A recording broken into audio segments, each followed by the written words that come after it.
कैसे हो आप सब? आशा करता हूँ कि आपको जो ये घर पर विद्यालय का अनुभव मिल रहा है, आप उसे बहुत एंजॉय कर रहे होंगे और एंजॉयमेंट के साथ साथ आपकी पढ़ाई भी हो रही होगी। तो आप सभी ने अपना कॉपी और कलम तो ले ही लिया होगा। तो चलिए शुरू करते हैं आज के एपिसोड को और देखते हैं कि आज के एपिसोड में हम क्या पढ़ेंगे। हर दिन की तरह आज का एपिसोड भी हम कक्षा 11वीं की पढ़ाई से शुरू करेंगे, जिसमें हम केमिस्ट्री यानी कि रसायन विज्ञान का पहला पाठ और आगे पढ़ेंगे। पाठ का नाम है रसायन विज्ञान की कुछ मूल अवधारणाएं, यानी कि some basic concepts of chemistry. इसके बाद बच्चों हम भौतिकी में एक नया पाठ शुरू करेंगे जिसका नाम है मोशन इन स्ट्रेट लाइन, यानी कि सीधी रेखा में गति। बच्चों इसके बाद हम कक्षा 12वीं की पढ़ाई शुरू करते हुए केमिस्ट्री में एक नया पाठ शुरू करेंगे जिसका नाम है विलयन, यानी कि सॉल्यूशंस। और भौतिकी का पाठ जो हमारा चलता आ रहा है वैद्युत आवेश तथा क्षेत्र, उसके बारे में कुछ और बातें जानेंगे। तो चलिए बच्चों शुरू करते हैं आज के एपिसोड को।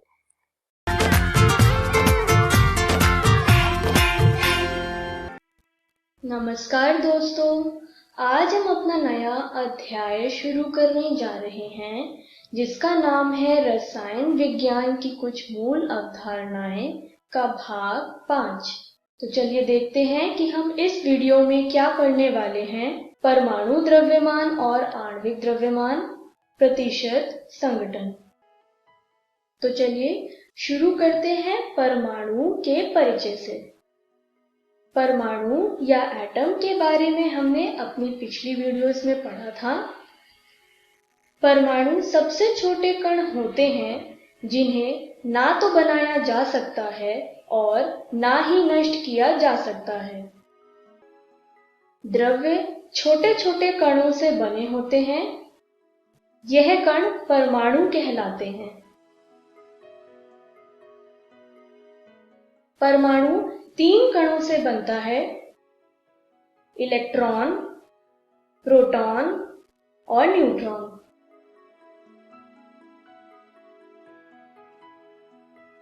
मान लीजिए स्क्रीन पर दिया गया चित्र एक परमाणु का है।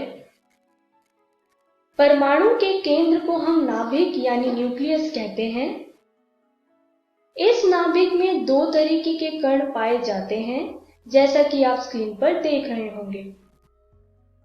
एक कण होता है न्यूट्रॉन और दूसरे तरीके का कण होता है प्रोटॉन।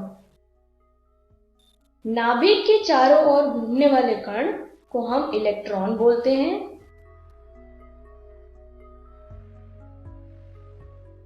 परमाणु के बारे में विस्तार से हम अपने अगले चैप्टर में पढ़ेंगे। परमाणु के बाद अब बात करते हैं अणु यानी मॉलिक्यूल की। अणु 2 या 2 से अधिक एक ही प्रकार या अलग अलग प्रकार के परमाणुओं से मिलकर बनता है। अणु 2 प्रकार के होते हैं। पहला है होमोन्यूक्लियर अणु और दूसरा है हेटेरोन्यूक्लियर अणु। आइए इन दोनों प्रकार के बारे में विस्तार से जानें। पहले बात करते हैं होमोन्यूक्लियर अणु की। होमोन्यूक्लियर अणु केवल एक प्रकार के तत्वों से बना होता है। आइए इसे एक उदाहरण से समझें। जैसे H2 यानी हाइड्रोजन गैस एक होमोन्यूक्लियर अणु है क्योंकि इसमें एक ही तरीके का तत्व यानी हाइड्रोजन है। उसी तरीके से O2 भी एक होमोन्यूक्लियर अणु है क्योंकि इसमें सिर्फ एक ही तत्व है यानी ऑक्सीजन। और N2 भी एक होमोन्यूक्लियर अणु है क्योंकि इसमें सिर्फ नाइट्रोजन है। अब बात करते हैं हेटेरोन्यूक्लियर अणु के बारे में। हेटेरोन्यूक्लियर अणु एक से अधिक रासायनिक तत्वों से बने होते हैं। आइए इसे एक उदाहरण से समझें। H2O यानी पानी एक हेटेरोन्यूक्लियर अणु है क्योंकि इसमें दो तरीके के तत्व यानी हाइड्रोजन और ऑक्सीजन है। उसी तरीके से CO यानी कार्बन मोनोऑक्साइड भी एक हेटेरोन्यूक्लियर अणु है क्योंकि इसमें दो तरीके के तत्व यानी कार्बन और ऑक्सीजन है। और N2O भी एक हेटेरोन्यूक्लियर अणु है क्योंकि इसमें दो तरीके के तत्व यानी नाइट्रोजन और ऑक्सीजन है। इस तरीके से हमने अणु के बारे में जाना। अब हम अपने इस वीडियो के पहले विषय पे आते हैं जो है परमाणु द्रव्यमान और आणविक द्रव्यमान। इसमें हम पहले बात करते हैं परमाणु द्रव्यमान की। किसी परमाणु के द्रव्यमान को परमाणु द्रव्यमान कहा जाता है। परमाणु द्रव्यमान को हम AMU में व्यक्त करते हैं। आइए AMU के बारे में जानें। AMU यानी एटॉमिक मास यूनिट, जिसे हम परमाणु द्रव्यमान मात्रक भी कहते हैं। यह एक कार्बन 12 परमाणु के द्रव्यमान के 1/12वें रूप में परिभाषित किया जाता है। एक AMU की वैल्यू 1.66056 into 10⁻⁻24 ग्राम्स होती है। अगर हाइड्रोजन का द्रव्यमान हमें ग्राम्स में लिखना हो तो 1.6736 into 10⁻⁻24 ग्राम्स है। इस हिसाब से अगर हमें हाइड्रोजन का द्रव्यमान AMU में निकालना हो तो आंसर आएगा 1.0080 AMU, जैसा कि आप स्क्रीन पर देख पा रहे होंगे।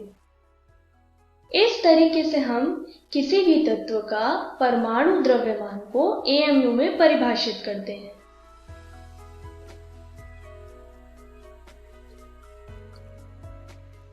परमाणु द्रव्यमान के बाद अब बात करते हैं आणविक द्रव्यमान के बारे में। अणु में उपस्थित सभी परमाणु के द्रव्यमान का योग आणविक द्रव्यमान कहलाता है। आइए इसे एक उदाहरण से समझें। H2O यानी जल का आणविक द्रव्यमान क्या होगा? आइए देखते हैं कि इसका आणविक द्रव्यमान कैसे निकाला जाएगा। आणविक द्रव्यमान की परिभाषा के मुताबिक 2 into हाइड्रोजन का परमाणु द्रव्यमान प्लस 1 into ऑक्सीजन का परमाणु द्रव्यमान, क्योंकि H2O में 2 हाइड्रोजन और 1 ऑक्सीजन है। तो आंसर आएगा 18.02 U। यह जल यानी पानी का आणविक द्रव्यमान है। अगर हम एक और उदाहरण लें जो है CH4 यानी मीथेन, इसका आणविक द्रव्यमान निकलेगा जैसा कि आप स्क्रीन पर देख पा रहे होंगे, यानी 4 into हाइड्रोजन का परमाणु द्रव्यमान प्लस 1 into कार्बन का परमाणु द्रव्यमान। हाइड्रोजन और कार्बन के परमाणु द्रव्यमान की वैल्यू को रखकर आंसर आएगा 16.043 U। यह मीथेन यानी CH4 का आणविक द्रव्यमान है। इस तरीके से हम किसी भी अणु का आणविक द्रव्यमान निकालते हैं। आणविक द्रव्यमान के बाद अब बात करते हैं औसत परमाणु द्रव्यमान के बारे में। किसी तत्व का औसत परमाणु द्रव्यमान उस तत्व के समस्थानिकों यानी आइसोटोप्स के द्रव्यमान तथा आपेक्षिक बाहुल्यता के गुणफल के बराबर होता है। स्क्रीन पर दिया गया टेबल कार्बन के समस्थानिकों, उनकी आपेक्षिक बाहुल्यता और परमाणु द्रव्यमान को दर्शा रहा है। इस टेबल का उपयोग कर हम कार्बन का औसत परमाणु द्रव्यमान निकालेंगे। औसत परमाणु द्रव्यमान की परिभाषा के मुताबिक हम कार्बन का औसत परमाणु द्रव्यमान निकालेंगे, जैसा कि आप स्क्रीन पर देख पा रहे होंगे। इस तरीके से कार्बन का औसत परमाणु द्रव्यमान आएगा 12.011 U।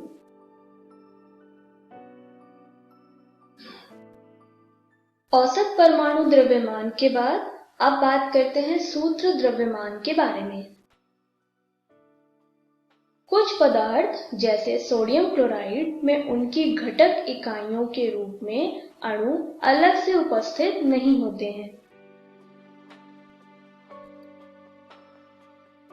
ऐसे यौगिकों में कण त्रिविमीय संरचना यानी 3 डायमेंशनल स्ट्रक्चर में उपस्थित रहते हैं। स्क्रीन पर दिया गया चित्र सोडियम क्लोराइड का 3D स्ट्रक्चर या त्रिविमीय संरचना को दर्शा रहा है। इसमें एक सोडियम आयन क्लोराइड आयनों में घिरा रहता है और एक क्लोराइड आयन सोडियम आयनों में घिरा रहता है। आयनिक यौगिकों के सूत्र इकाई के उपयोग आणविक द्रव्यमान के स्थान पर किया जाता है। आइए देखते हैं कैसे। सोडियम क्लोराइड का द्रव्यमान निकालने के लिए हम सोडियम का द्रव्यमान प्लस क्लोरीन का द्रव्यमान करेंगे, तो आंसर आएगा 58.5 U। यह सोडियम क्लोराइड का सूत्र द्रव्यमान है। चलिए अब आज के दूसरे विषय पे चलते हैं, जो है प्रतिशत संघटन। प्रतिशत संघटन को निकालने के लिए हम तत्वों का द्रव्यमान को भाग करेंगे उसके यौगिक के मोलर द्रव्यमान से और मल्टीप्लाई करेंगे 100 से।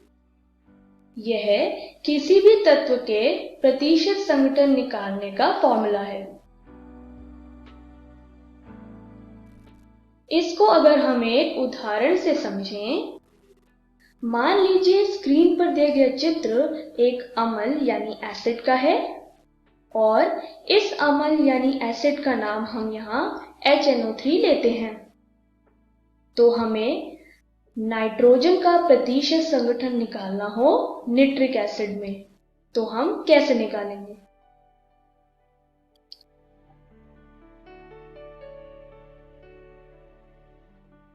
जैसा कि हम जानते हैं, निट्रिक एसिड का मोलर द्रव्यमान है 63.01 ग्राम पर मोल और नाइट्रोजन का मोलर द्रव्यमान होता है 14.0067। तो प्रतिशत संघटन का फॉर्मूला लगाकर नाइट्रोजन का प्रतिशत संघटन आएगा, जैसा कि आप स्क्रीन पर देख पा रहे होंगे, 44.46%। यानी निट्रिक एसिड में 44.46% नाइट्रोजन है।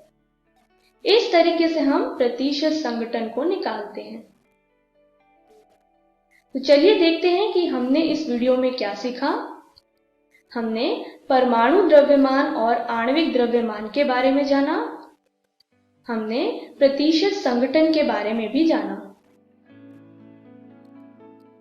तो चलिए देखते हैं कि अगली वीडियो में हम क्या पढ़ने वाले हैं। अगली वीडियो में हम मोल संकल्पना के बारे में जानेंगे। हम स्टोइकियोमेट्री के बारे में भी जानेंगे। Thank you.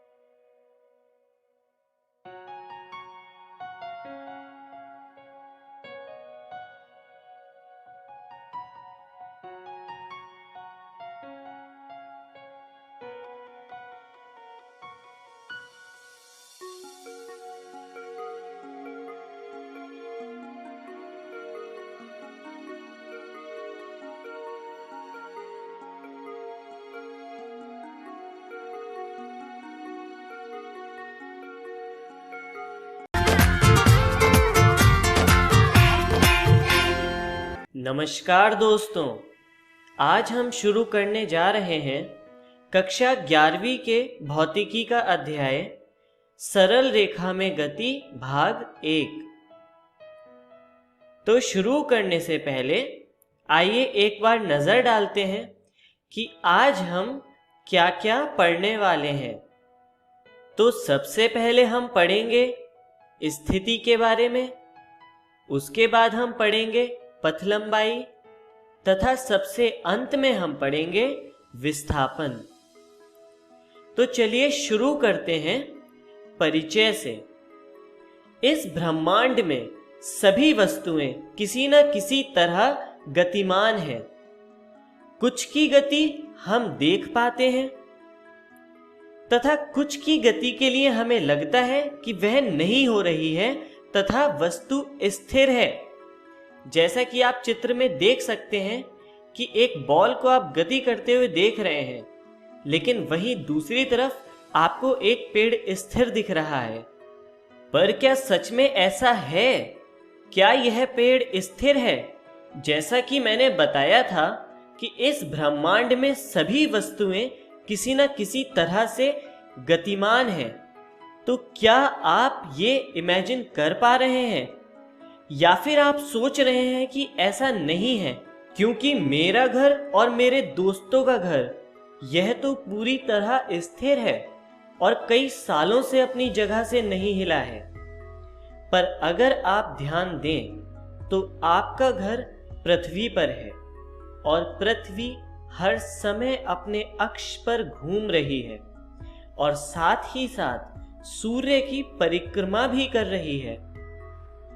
अब आप कहेंगे कि इस प्रकार तो हम सूर्य को स्थिर कह सकते हैं, लेकिन नहीं, क्योंकि सूर्य भी हमारी मंदाकिनी यानी गैलेक्सी मिल्की वे की परिक्रमा करता है, जिसे आप चित्र में देख सकते हैं।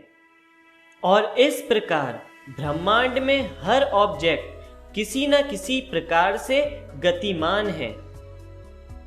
चलिए अब हम आगे चलते हैं और गति क्या होती है उस पर नजर डालते हैं। समय के सापेक्ष वस्तु की स्थिति में परिवर्तन को गति कहते हैं। जैसा कि आप एक चित्र में देख रहे हैं कि एक व्यक्ति चल रहा है, लेकिन अगर हम इसको कोई एक पूरी बॉडी माने तो इसकी स्थिति में परिवर्तन नहीं हो रहा है, इसलिए इसे गति में नहीं कहेंगे। परंतु यदि इसकी स्थिति में परिवर्तन होना शुरू हो जाता है तो हम कहेंगे यह व्यक्ति गति में है। चलिए अब हम सरल रेखीय गति पर नजर डालते हैं।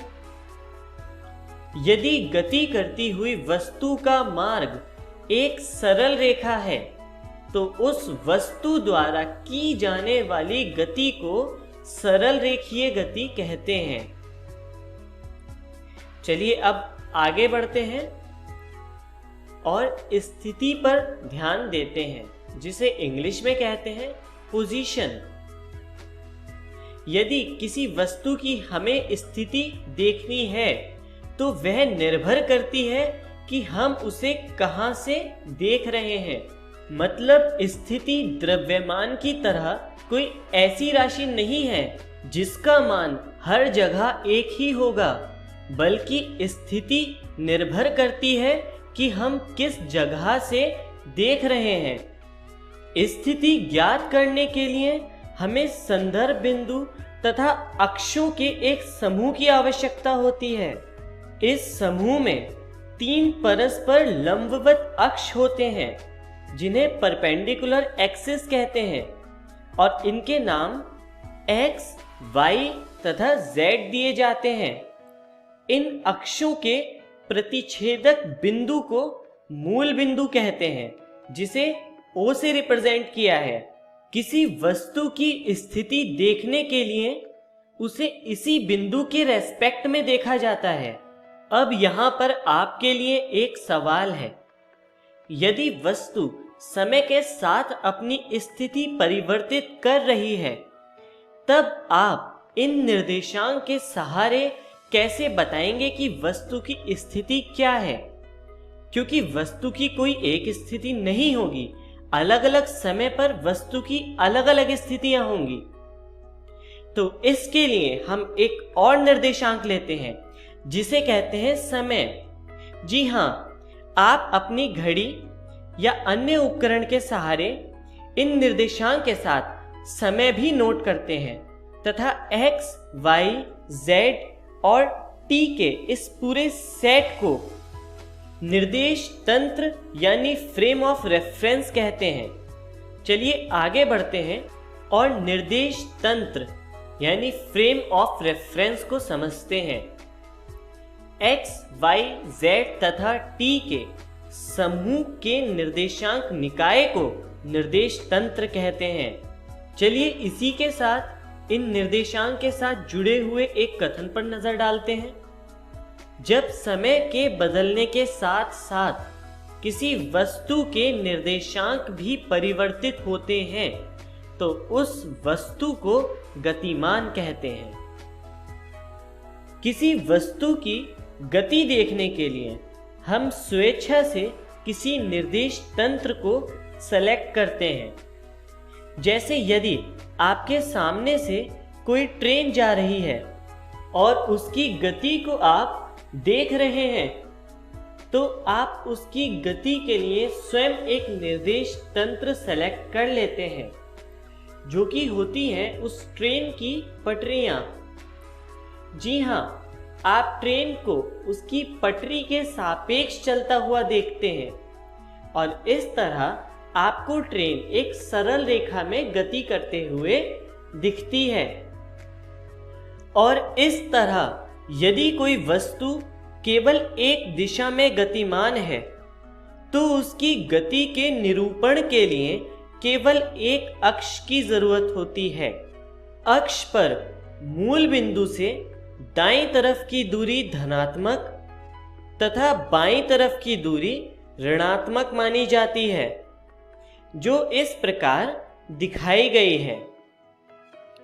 चलिए अब आगे बढ़ते हैं और पथ लंबाई यानी डिस्टेंस पर नजर डालते हैं। यह किसी गति करती हुई वस्तु द्वारा तय किए गए वास्तविक मार्ग की लंबाई होती है। इसका SI मात्रक होता है मीटर तथा विमा होती है m1 L0 T0। चलिए आगे चलते हैं और इस पर विस्तार से नजर डालते हैं। सामान्यतः वस्तु की प्रारंभिक स्थिति पर ही मूल बिंदु माना जाता है। इसके अनुसार वस्तु की प्रारंभिक स्थिति के लिए हम लिख सकते हैं x बराबर 0 और इसी प्रारंभिक स्थिति के लिए माना जाता है कि समय यहां से शुरू हुआ है, इसलिए t बराबर भी लिखते हैं 0। यहां पर t समय को रिप्रेजेंट करता है। अब माना कोई वस्तु एक सरल रेखा में गति करना प्रारंभ करती है और वह पहले 10 सेकंड में 4 मीटर तथा बाद के 5 सेकंड में 2 मीटर चलती है। अब वस्तु कुल कितनी चली, मतलब पथ लंबाई की परिभाषा के अनुसार वस्तु द्वारा चली गई कुल दूरी कितनी है या फिर वस्तु द्वारा वास्तविक मार्ग कितना तय किया गया है। तो वस्तु कुल चली है 4 मीटर प्लस 2 मीटर और इस प्रकार वस्तु कुल 6 मीटर चली है। तो वस्तु की पथ लंबाई हो जाएगी 6 मीटर। अब अगर आप ध्यान दें तो वस्तु 4 मीटर चलने के बाद 2 मीटर पीछे की तरफ चली है और इसीलिए वस्तु की प्रारंभिक बिंदु से दूरी हो जाएगी 2 मीटर। लेकिन हम इसे पथ लंबाई नहीं कहेंगे क्योंकि पथ लंबाई पथ पर निर्भर करती है और इसलिए पथ लंबाई का मान 6 मीटर होगा। चलिए अब हम आगे की तरफ चलते हैं और विस्थापन पर नजर डालते हैं, जिसे इंग्लिश में कहते हैं डिस्प्लेसमेंट। यह किसी वस्तु की गति के दौरान अंतिम और प्रारंभिक स्थिति की दूरी के बीच का अंतर है। इसका SI मात्रक होता है मीटर और विमा होती है m1 L0 T0। चलिए आगे बढ़ते हैं और इस पर विस्तार से नजर डालते हैं। विस्थापन पथ लंबाई से अलग होता है। इसके लिए हम एक गति करती हुई वस्तु पर ध्यान देते हैं, जैसा कि पिछले उदाहरण में हमने ध्यान दिया था, और मानते हैं कि इसकी प्रारंभिक स्थिति है x1 तथा अंतिम स्थिति है x2 तथा प्रारंभिक समय t1 व अंतिम समय t2 है। तो वस्तु की अंतिम दूरी में से वस्तु की प्रारंभिक दूरी यदि घटाई जाए तो अंतर मिलता है विस्थापन। दूरी नापने के लिए हम मूल बिंदु ले सकते हैं जिसे O से रिप्रेजेंट किया है, और इस तरह विस्थापन को लिखा जा सकता है डेल्टा x बराबर x2 माइनस x1, जहां पर डेल्टा x विस्थापन है। जैसा कि विस्थापन के सूत्र में दिखता है कि यदि x2 बड़ा है x1 से तो डेल्टा x का मान पॉजिटिव होगा, यानी विस्थापन धनात्मक होगा।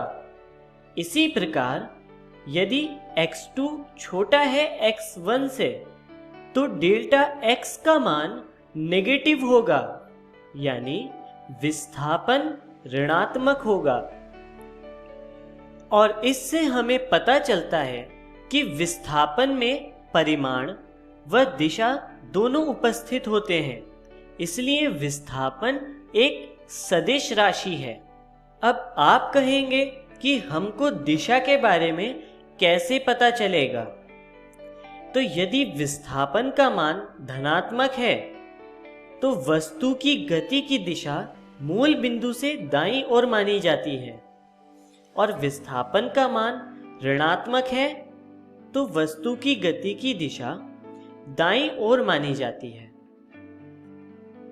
तो चलिए अब हम आगे चलते हैं और स्थिति समय ग्राफ पर नजर डालते हैं। जब वस्तु स्थिर है तब वह समय के साथ अपनी स्थिति परिवर्तित नहीं करती है, और हम उस समय यदि दो अक्ष लें जिनका मूल बिंदु है O, एक अक्ष है T यानी समय तथा दूसरा अक्ष है X। अब वस्तु की स्थिति का ग्राफ हम इस तरह से दिखा सकते हैं। क्योंकि वस्तु की स्थिति समय के साथ नहीं बदल रही है, इसलिए वस्तु की मूल बिंदु से दूरी हमेशा एक नियतांक रहेगी, जिसको इस दूरी से दिखाया गया है, जिसका मान है डेल्टा x। अब हम इस ग्राफ को समझते हैं। तो इसके अकॉर्डिंग समय के बढ़ने के साथ साथ हर जगह पर डेल्टा x का मान नियत है। चलिए अब हम आगे चलते हैं और जब वस्तु एक समान गति से चल रही है इस समय का ग्राफ प्लॉट करते हैं। इसके लिए भी हम अक्ष लेते हैं जिसका मूल बिंदु है O तथा अक्ष है T व X, और वस्तु एक समान गति से चल रही है, मतलब वस्तु मूल बिंदु से एक समान दूरी से आगे बढ़ती जा रही है। तो हर समय वस्तु की दूरी में कुछ परिवर्तन आएगा और उसका ग्राफ इस तरह से दिखाया जा सकता है। अब हम आगे चलते हैं और वह केस देखते हैं जब वस्तु असमान गति से चल रही है। तो उस केस के लिए वस्तु के ग्राफ को इस तरह से दिखाया जा सकता है। क्योंकि गति अलग अलग है, इसलिए वस्तु की दूरी कम या ज़्यादा हो सकती है। चलिए अब हम आगे बढ़ते हैं और देखते हैं कि आज हमने क्या क्या सीखा। सबसे पहले हमने पढ़ा स्थिति के बारे में, उसके बाद हमने पढ़ा पथ लंबाई और विस्थापन, तथा सबसे अंत में हमने पढ़ा स्थिति समय ग्राफ। तो चलिए आगे बढ़ते हैं और जानते हैं कि अगली वीडियो में हम क्या पढ़ेंगे। अगली वीडियो में हम पढ़ेंगे औसत वेग तथा औसत चाल तथा ताक्षणिक वेग एवं चाल। धन्यवाद।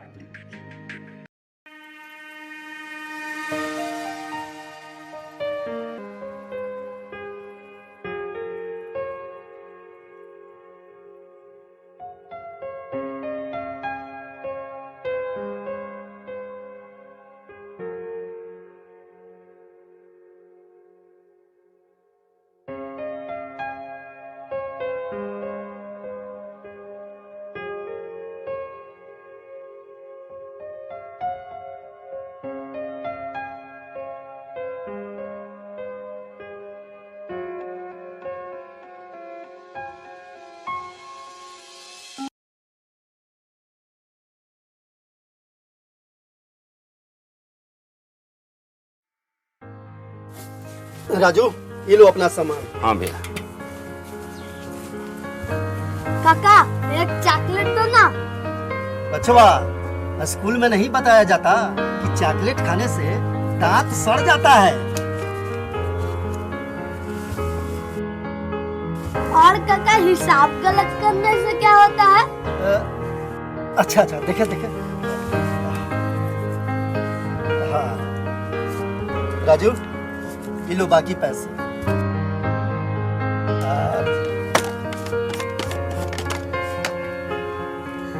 ये लो मेरे तरफ से तुम्हारे लिए।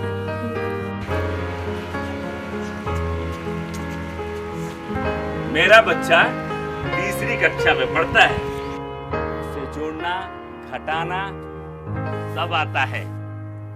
क्या आपके बच्चे को आता है? आइए हम मिलकर अपने बच्चों के भविष्य को एक नई उड़ान दें। आज हम पूछेंगे तो कल ये सीखेंगे।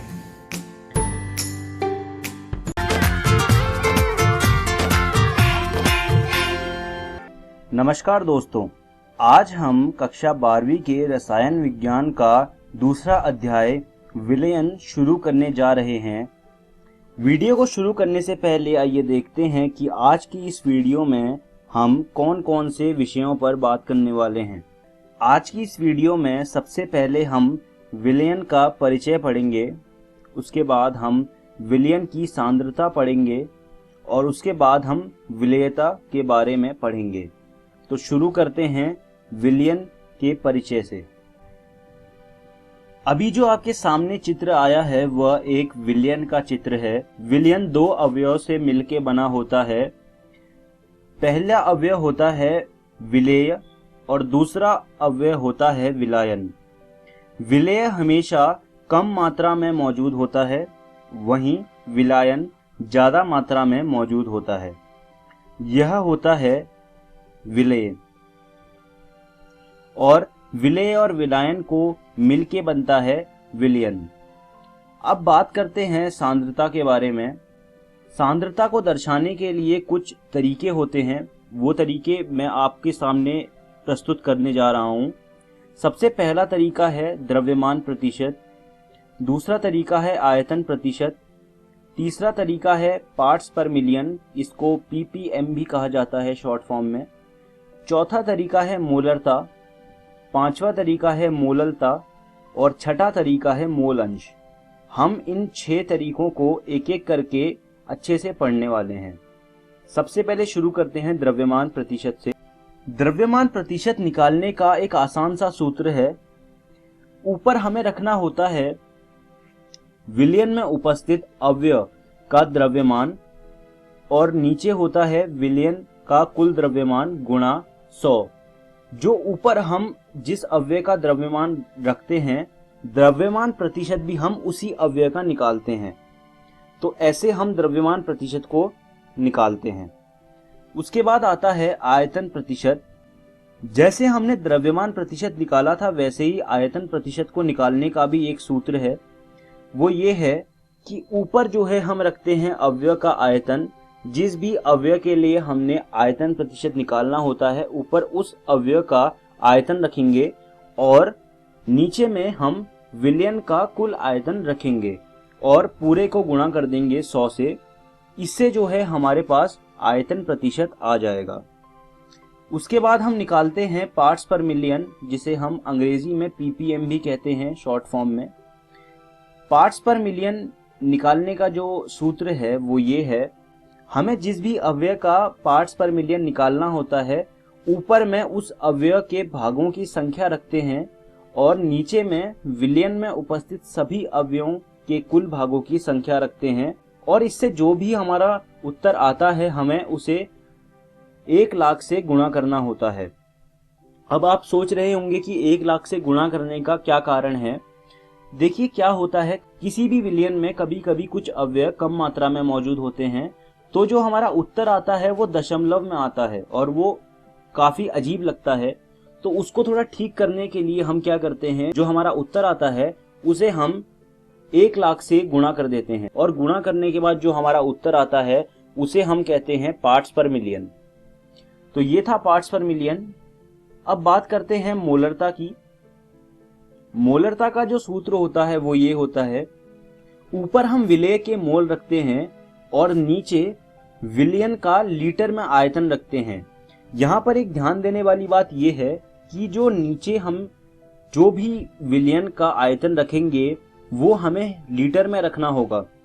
अगर वो आयतन मिलीलीटर में दिया हुआ है और हमने वैसा ही मिलीलीटर में आयतन रख दिया नीचे तो उससे जो हमारा उत्तर है वो गलत आएगा।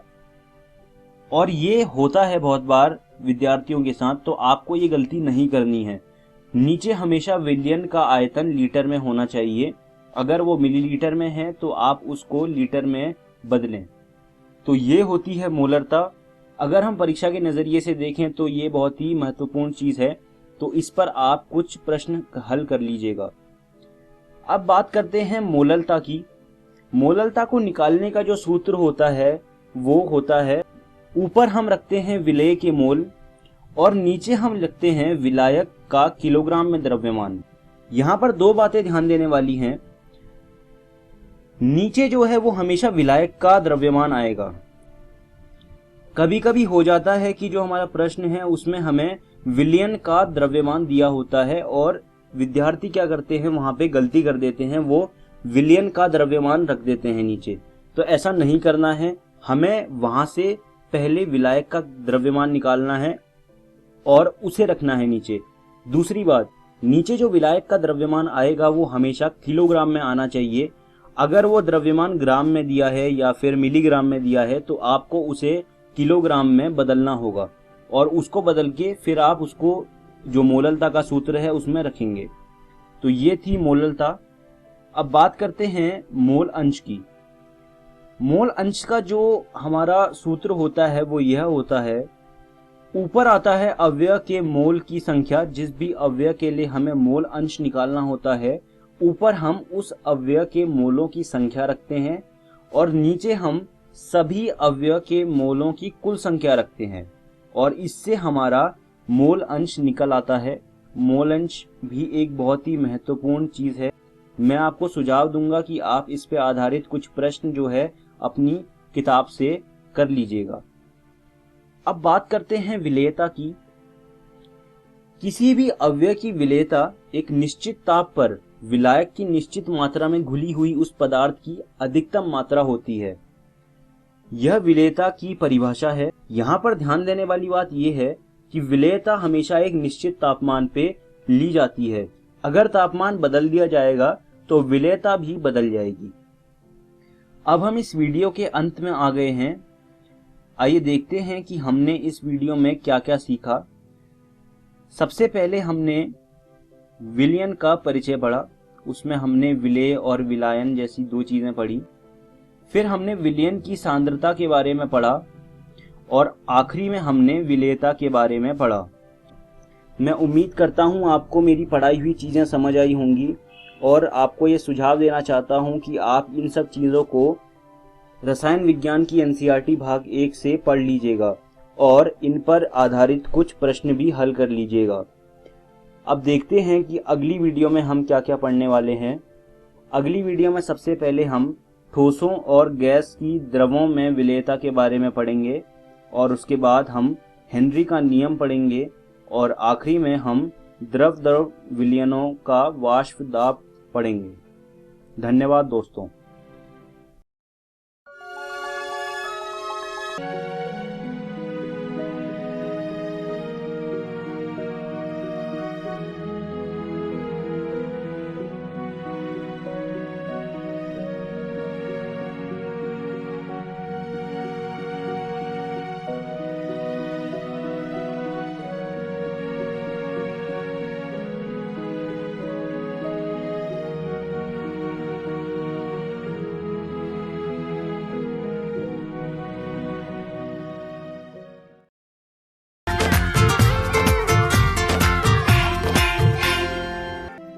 Hello friends, welcome to this physics video lecture.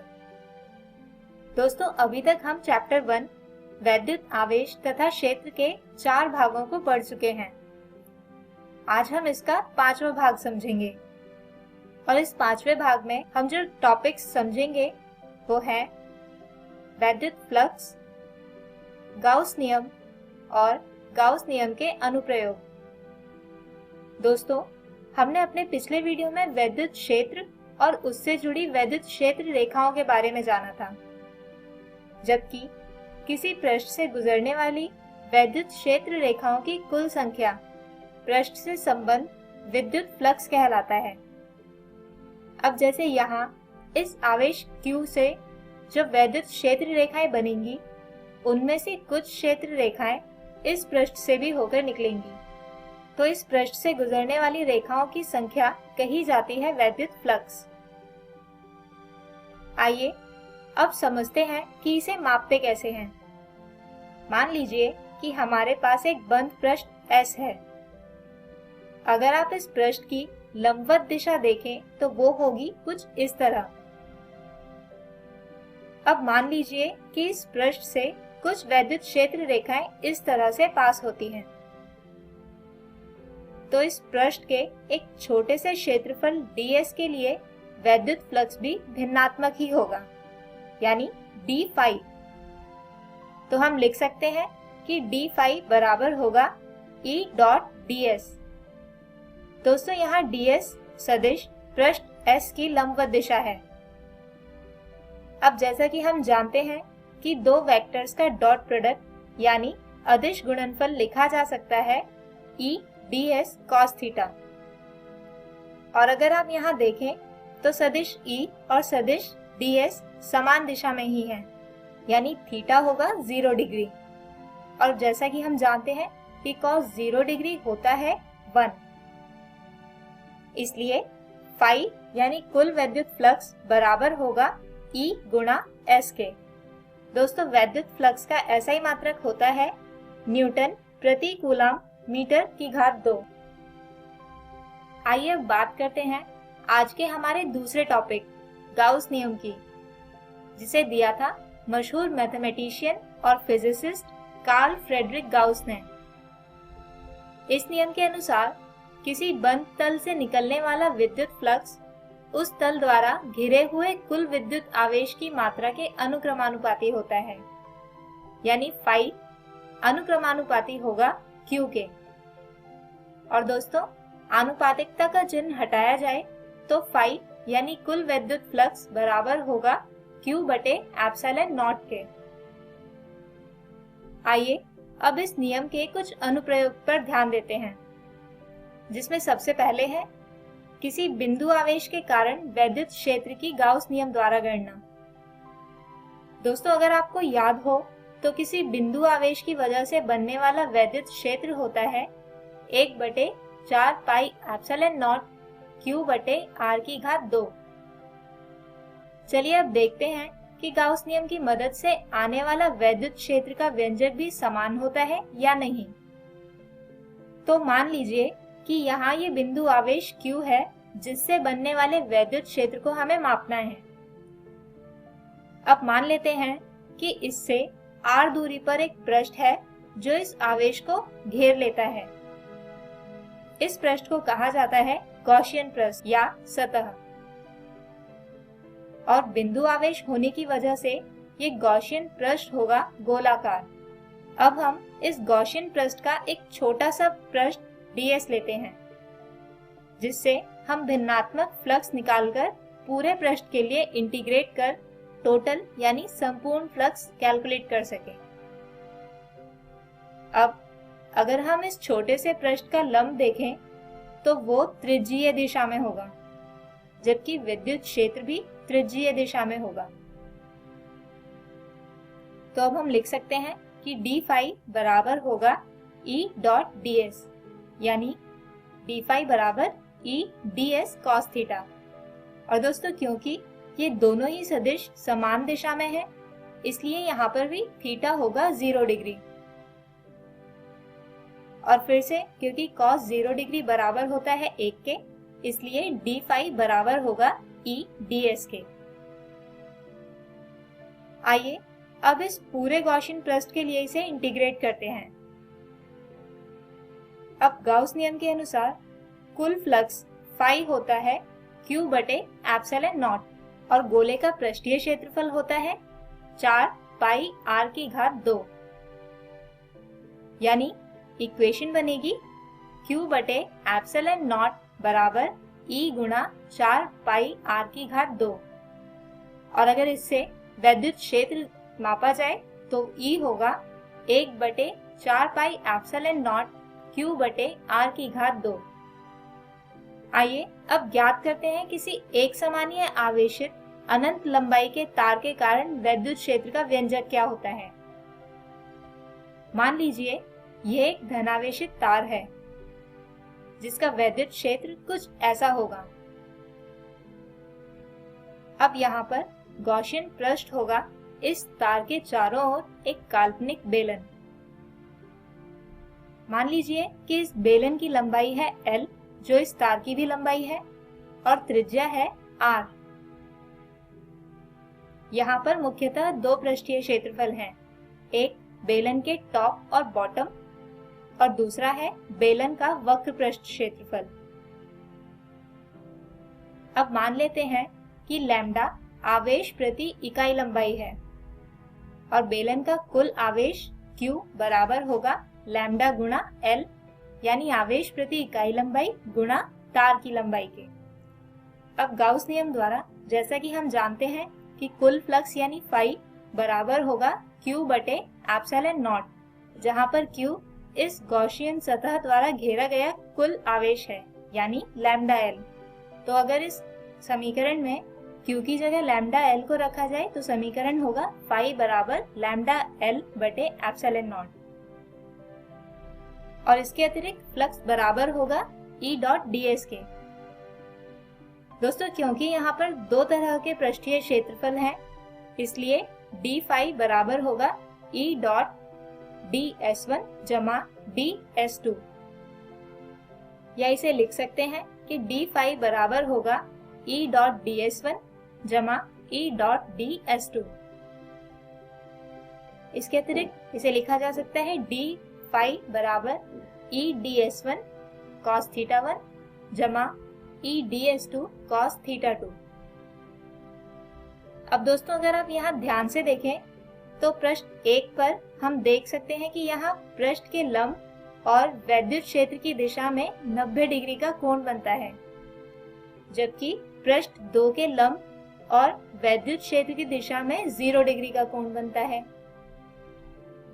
जिसकी वजह से सिर्फ पृष्ठ 2 वाला व्यंजक ही इस समीकरण में रह पाएगा, क्योंकि cos 90 की वैल्यू 0 होती है और पृष्ठ 1 वाला व्यंजक समाप्त हो जाता है। यानी अब समीकरण आएगी d फाई बराबर E ds2 cos 0 डिग्री या d फाई बराबर E ds2, और जिसे पूरे पृष्ठ के लिए इंटीग्रेट करना पड़ेगा। लेकिन उससे पहले हम लिख लेते हैं गाउस नियम की सहायता से निकलने वाला कुल फ्लक्स, जो था फाई बराबर लैम्डा एल बटे एप्सिलॉन नॉट। इसके अलावा इंटीग्रेट करने पर आता है लैम्डा एल बटे एप्सिलॉन नॉट बराबर ई गुणा 2 पाई आर एल। और दोस्तों इससे अगर वैद्युत क्षेत्र का व्यंजक निकाला जाए तो वो आएगा लैम्डा बटे 2 पाई एप्सिलॉन नॉट आर। तो दोस्तों हम उम्मीद करते हैं कि आज के वीडियो के टॉपिक्स आपको समझ आए होंगे। आइए आज के इन्हीं टॉपिक्स पर आधारित एक उदाहरण समझते हैं। किसी घन जिसके अंदर आवेश जमा Q उपस्थित है के एक पृष्ठ से संबंधित वैद्युत फ्लक्स की गणना करें। तो फ्रेंड्स, जैसा कि हमें दिया गया है कि एक घन के अंदर आवेश Q बंद है, तो हम गाउस नियम की मदद से लिख सकते हैं कि घन से निकलने वाला वैद्युत फ्लक्स फाई बराबर होगा Q बटे एप्सिलॉन नॉट के। अब क्योंकि घन में कुल 6 पृष्ठ होते हैं, तो किसी एक पृष्ठ से निकलने वाला वैद्युत फ्लक्स कुल फ्लक्स का 1/6 होगा, यानी फाई बराबर होगा 1/6 गुणा घन से निकलने वाला कुल वैद्युत फ्लक्स। यानी घन के किसी एक पृष्ठ से संबंधित वैद्युत फ्लक्स फाई बराबर है 1/6 गुणा Q बटे एप्सिलॉन नॉट या Q बटे 6 एप्सिलॉन नॉट। तो आज के हमारे इस वीडियो में हमने समझा वैद्युत फ्लक्स को और जाना गाउस नियम को। इसके साथ हमने देखे गाउस नियम के कुछ अनुप्रयोग, जैसे किसी बिंदु आवेश के कारण वैद्युत क्षेत्र और किसी एक समानीय आवेशित अनंत लंबाई के तार के कारण वैद्युत क्षेत्र। हमारे अगले वीडियो में हम समझेंगे गाउस नियम के ही कुछ और अनुप्रयोग।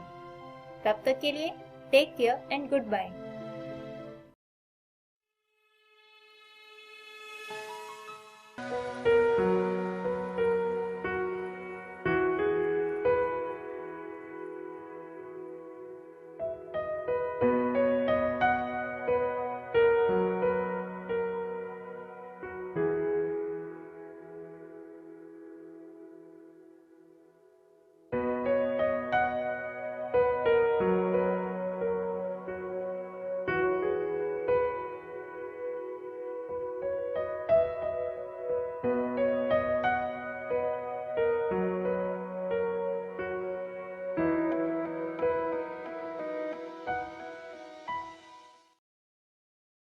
आशा करता हूं कि आज के एपिसोड में जो भी पाठ आपको पढ़ाया गया हो आप उसे अच्छे से समझ पाए होंगे।